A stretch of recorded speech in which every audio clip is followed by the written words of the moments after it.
Chapter की शुरुआत होती है। टाइम अप हो चुका है, कूपर ने हार मान ली है। तभी उसे नाउसर के बगल में एक अटैक आके लगता है।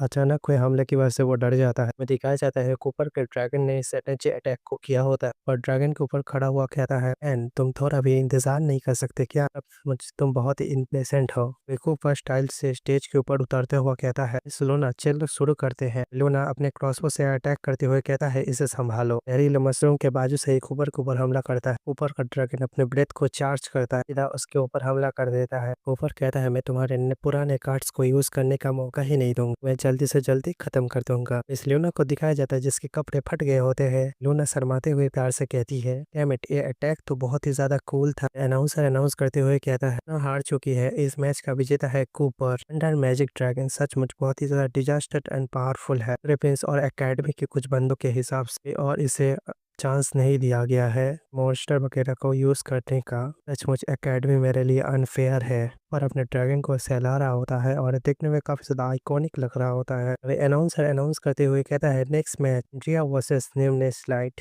और जब सीटी मारते हुए एंड्रिया के पास आ रहा होता है, एंड्रिया का प्रोफेसर एंड्रिया को बताता है कि ओपोनेंट का डिफेंस बहुत ही ज्यादा तगड़ा है। ग्लोरिया उसे हर्ट भी नहीं कर पाई और आसानी से हार गई। उसके टेक्निक्स को हल्के में नहीं लेना चाहिए। एंड्रिया केयरफुल रहना, अगर तुम्हारे सामने किसी की तरीके का खतरा आ जाता हार मान लेना, बाकी मेरे ऊपर छोड़ देना। पर का बात सुनने के बाद एंड्रिया का प्रोफेसर गुस्सा होते हुए कहता है, तू ब्रैट। एंड्रिया भी थोड़ा चीखते हुए कहता है, प्रोफेसर कार्लसन। एंड्रिया कहती है, शुक्रिया कूपर मेरी मदद करने के लिए। कूपर स्टेज की तरफ देखते हुए अपने मन में कहता है, मैंने अपनी पिछली लाइफ में इसे कभी नहीं देखा था। एंड्रिया स्टेज के ऊपर 3 तरीका का स्पेल्स पढ़ती हुए कहती है, "मेरे साथ आ जाओ, ठंडी ठंडी आई चिली करकती करकती टानों की गड़गड़ाहट।" ये सुनने के बाद एंड्रिया का प्रोफेसर परेशान होते हुए कहता है, मैंने नहीं सोचा था एंड्रिया इतनी जल्दी तरीका का मैजिक स्पेल पढ़ने में कामयाब होगी। इतने ज्यादा प्यारे नाम है मैजिक्स के। वे एंड्रिया के ओपोनेंट के ऊपर तीनों तरह का मैजिक का हमला होता है। इस हमले को देखते हुए नेमलेस नाइट कहता है, हमारे हमले मेरे सामने बेअसर है। सभी तरीके का मैजिकल अटैक एक साथ निकल लिया जाए। वो नाइट अपने तलवार को जमीन पे मारते हुए कहता है, पावर इक्वल तरीके से रिफ्लेक्ट हो जाएगा। एंड्रिया को दिखाया जाता है जो आसमान में हवा में उड़ रही होती है। वो नेमलेस नाइट अपने मन में कहता है विंड मैजिक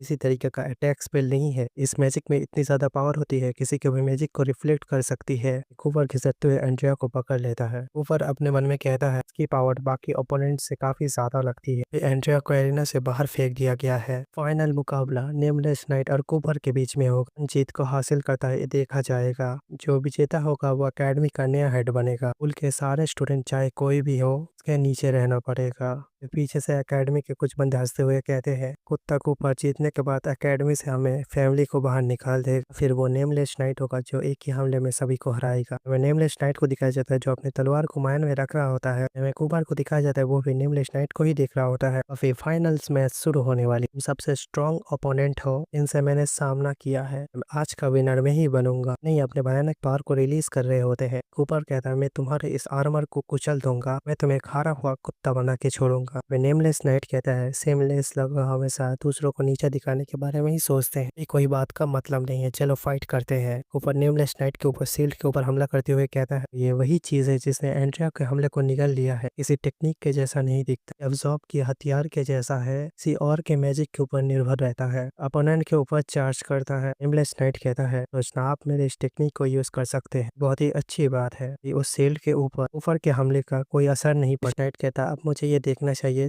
तो तुम सचमुच इनविंसिबल हो। नेमलेस नाइट अपने तलवार निकालते हुए कहता है, इतना ज्यादा कोशिश मत करो, तुम मेरे एब्सोल्यूट डिफेंस को तोड़ नहीं पाओगे। और नेमलेस नाइट के हमले के अंदर फंस गया रहता है, तो मैं जस्टिस के हिसाब से पनिश करूंगा। एक ऊपर चुटकी बजाता है, तुम सचमुच हायर अप्स के हिसाब से मेरे साथ जज करना चाहते हो, मैं ये अच्छी तरह से देख लो। मेरे बॉडी के अंदर उबलता हुआ ब्लड और ये विंड मैजिक से उड़ने नहीं वाला। कोई भी चीज ऐसी नहीं होती, इसे रोका नहीं जा सकता। ऑब्जेक्ट के ऊपर निर्भर रहना हमेशा के लिए सही साबित नहीं होता। कूपर के इस नई टेक्निक के बारे में बताया जाता है, ब्लड लावा का यूज ऐसे किया जाता है। ब्लड लावा जब एक जगह जमा हो जाता है, ब्लड मैजिक की स्वॉर्ड्समैन की बात दुगनी हो जाती है। वैसे उन्हें रोकना काफी ज्यादा मुश्किल हो जाता है। अगर दूसरे लोग तुम्हारे इस शील्ड को तोड़ नहीं पाए, या तो उन लोगों के हमले इतने ज्यादा पावरफुल नहीं थे, या फिर उन्हें नहीं पता था कहाँ हमला करना है। कूपर का हमला उस शील्ड के ऊपर टकराता है, फिर उनके हमले सही पॉइंट पे नहीं था। कूपर भी अपने शॉट का यूज करते हुए शील्ड के ऊपर हमला करते हुए कहता है, देखना चाहता तुम मेरे ब्लड मैजिक को कितना एब्सॉर्ब कर सकते हो। शील्ड के ऊपर दरारें पड़ रही होती है, वाकई में मेरे ओपोनेंट बनने के काबिल। नेमलेस नाइट अपने हमला करते हुए कहता है, आप प्रॉपर तरीके से फाइट करते हैं, पोपट फाइट एक कितना ज़्यादा मज़ाक है। कूपर की आइज़ भी ग्लो करने लगती है। कूपर कहता है, नोबल्स को ये चेतावनी दी थी। ब्लड मैजिक स्वॉर्डमैन से चेतावनी रहे। उस नेमलेस नाइट के ऊपर ब्लड मैजिक लावा का यूज़ हो गया होता है। शील्ड को दिखाया जाता है जिसके बाहर से ब्लड मैजिक लावा निकल रहा होता है। शील्ड के अंदर ब्लड मैजिक लावा पूरी तरह से भर जाता है। नेमलेस नाइट ये देखते हुए कहता है, और के हमले को रोकते हुए ब्लड मैजिक लावा को यहाँ पे रोक पाना। नेमलेस नाइट का शील्ड टूट ऊपर सीधा नेमलेस नाइट के गर्दन के ऊपर शॉट रख देता है। ऐसे नेमलेस नाइट शॉक हो जाता है। नेमलेस नाइट, आखिर में तू देख तू है कौन। भाई सब चैप्टर खत्म होता है। नेक्स्ट चैप्टर जब आएगा मैं एक्सप्लेन नहीं कर पाऊंगा क्योंकि मुझे एग्जाम है और मेरा एग्जाम में टाइम लगेगा। मुझे वीडियो वगैरह अपलोड करने में थोड़ी देर हो सकती है।